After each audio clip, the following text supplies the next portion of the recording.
ನಿನ್ನೆ ದಿವಸ ಹುಬ್ಳಿಯಲ್ಲಿ ಒಬ್ಬ ಬಿಹಾರ ಮೂಲದ ವ್ಯಕ್ತಿ ಒಂದು 5 ವರ್ಷದ ಮಗುನ ಎತ್ಕೊಂಡು ಹೋಗಿ ಕೊಲೆ ಮಾಡಿರ್ತಕ್ಕಂಥದ್ದು. ನಂತರ ಅವನ್ನ ವಿತಿನ್ ನೋ ಟೈಮ್ ಸೆಕ್ಯೂರ್ ಮಾಡಿದ್ದಾರೆ. ಮಾಡಿದ ಮೇಲೆ ಅವನಿಗೆ ಅವನು ಎಲ್ಲಿ ಇದ್ದಾನೆ ಮತ್ತು ಅದೆಲ್ಲ ತೋರಿಸ್ಬೇಕು ಅಂತೇಳಿ ಕರ್ಕೊಂಡು ಹೋಗುವಾಗ ಇದಕ್ಕಿದ್ದಂಗೆ ಅವನು ಪೊಲೀಸ್ನವ್ರ ಮೇಲೆ ಅಟ್ಯಾಕ್ ಮಾಡಿದ್ದಾನೆ.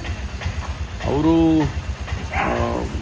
ಆತ್ಮರಕ್ಷಣೆ ಮಾಡ್ಕೋಬೇಕಲ್ಲ, ಅದಕ್ಕೆ ಅವರು ಕಾಲಿಗೆ ಗುಂಡು ಹಾಕಬೇಕು ಅಂತ ಫೈರ್ ಮಾಡಿದ್ದಾರೆ. ಅದು ಮತ್ತು ಬೇರೆ ಬೆನ್ನಿಗೂ ಕೂಡ ಬಿದ್ದಿದೆ ಅಂತ ಹೇಳಿ ಇಮಿಡಿಯೇಟಾಗಿ ತೊಗೊಂಡೋಗಿ ಆಸ್ಪತ್ರೆಗೆ ಅವನನ್ನು ಅಡ್ಮಿಟ್ ಮಾಡಿದ್ದಾರೆ. ಅಲ್ಲಿ ಆಸ್ಪತ್ರೆಗೆ ಹೋಗೋಷ್ಟರಲ್ಲಿ ತೀರ್ಕೊಂಡಿದ್ದ ಅಂತ ಹೇಳಿ ರಿಪೋರ್ಟ್ ಇದೆ.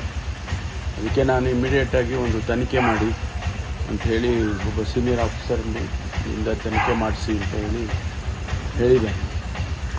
ತನಿಖೆ ಮಾಡಿದ ಮೇಲೆ ಆ್ಯಕ್ಚುಯಲ್ ಫ್ಯಾಕ್ಟ್ಸ್ಗಳು ಎಲ್ಲ ಗೊತ್ತಾಗುತ್ತೆ.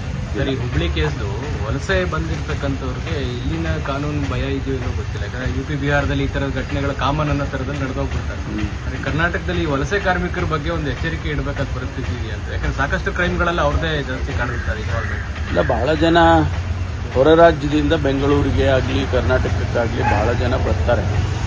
ಬಂದಂಥ ಸಂದರ್ಭದಲ್ಲಿ ನೀವು ಹೇಳಿದಾಗೆ ಅವರಿಗೆ ಇಲ್ಲಿನ ಕಲ್ಚರು, ಇಲ್ಲಿನ ಜನಗಳ ಭಾವನೆಗಳು ಅರ್ಥ ಆಗೋದಿಲ್ವೋ ಏನೋ ಗೊತ್ತಿಲ್ಲ. ಅವರು ಆ ರೀತಿ ಬಿಹೇವ್ ಮಾಡ್ತಾರೆ. ಭಾಳಷ್ಟು ಕೇಸ್ಗಳಲ್ಲಿ ಈ ರೀತಿ ಹೊರ ರಾಜ್ಯದಿಂದ ಬಂದವ್ರದ್ದೇ ಹೆಚ್ಚು ಕೇಸಸ್ಗಳು ನಾವು ನೋಡ್ತೀವಿ.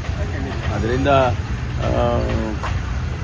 ಕಾರ್ಮಿಕ ಇಲಾಖೆಗೂ ಕೂಡ ನಾನು ಮಾತಾಡ್ತೀನಿ. ಒಂದು ಕಂಬೈನ್ಡ್ ಮೀಟಿಂಗ್ ಮಾಡಿ ಏನು ಕ್ರಮ ತಗೋಬೋದು. ಕನ್ಸ್ಟ್ರಕ್ಷನ್ಸ್ ವರ್ಕರ್ಸು, ಸುಮಾರು ಕಡೆ ಕನ್ಸ್ಟ್ರಕ್ಷನ್ ವರ್ಕರ್ಸ್ಗಳ ಕ್ರೈಮ್ಗಳೆಲ್ಲ ಆಗಿರೋದು ನಿಮಗೂ ಗೊತ್ತಿದೆ.